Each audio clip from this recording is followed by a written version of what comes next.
राज्याची व्यवस्था, या राज्याचं प्रशासन असं झालंय, इथं मटका फुटत नाही पण पेपर रोज फुटताय. यांना लेकरांची स्वप्न विकत असताना लाजा कशा वाटत नसत्या ना. माझं लेकरू या शहरामध्ये येतं, हे शेतकऱ्याचं लेकरू आहे, पोटाला चिमटा काढतं, एका टायमाला जेवतं, पण अभ्यास अगदी मन लावून करतं. आणि शेवटी परीक्षेच्या आदल्या दिवशी समजतं की पेपरच गळपटलाय. मग याच्यामध्ये चूक कोणाची आहे? सरकार बिलकुल नाही. याच्यामध्ये चूक आहे ज्या प्रशासनाने ही परीक्षा जाहीर केली होती, ज्या प्रशासनाने या परीक्षेचं नियोजन केलं होतं, त्या प्रशासनामध्येच काही दलिंदर भाडे बसलेले ज्यांना त्यांच्यावरती सगळ्यात पहिली कारवाई करून या दलिंदरांना जन्मठेपेची शिक्षा झाली पाहिजे. काय?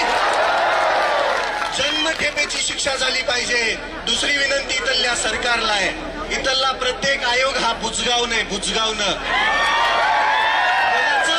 सरकारचं बुजगावणं. या बुजगावण्यांना बाजूला सारून तुम्हीच काय करा माहितीये का? ते एमपीएससीचा आयोग आहे ना, तो बरखास्त करा आणि तुम्ही जे पेपर दुसऱ्याला देता का घ्यायला, त्यांनाच द्या की एकदाच. कशाला आमच्या उरावरती बसवले?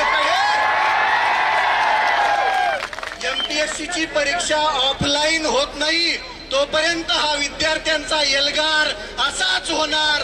आज आयुक्त आले, उद्या क्रांती चौक असेल,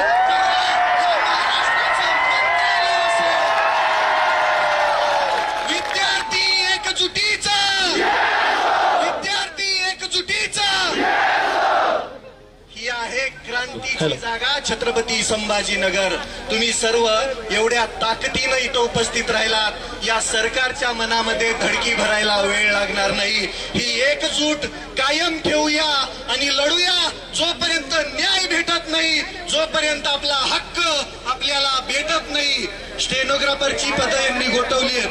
त्या लेकरांची मागणी बऱ्याच दिवसापासून आहे.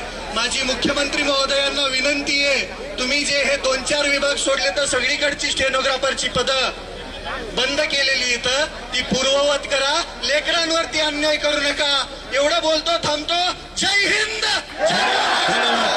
धन्यवाद. इन्कलाब जिंदाबाद. या